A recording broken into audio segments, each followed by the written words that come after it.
அன்புடன் இ-சேவை உங்களை அன்போடு வரவேற்கிறது.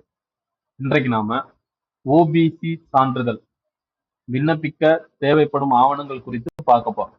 ஓபிசி சான்றிதழ் விண்ணப்பிக்க போட்டோ 1, ஆதார் அட்டை அசல், குடும்ப அட்டை அசல், வகுப்பு சான்றிதழ், வருமான சான்றிதழ் இவை அனைத்தும் கட்டாயமா எடுத்துக்கொண்டு போகணும்.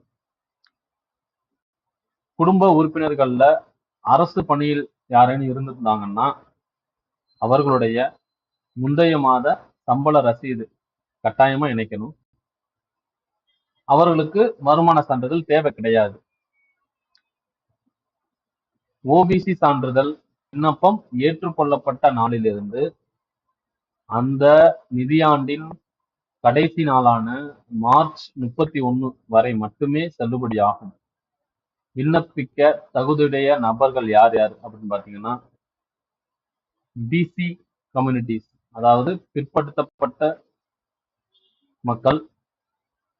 அடுத்ததாக பிசிஎம், அதாவது பிற்படுத்தப்பட்ட முஸ்லிம் மக்கள்.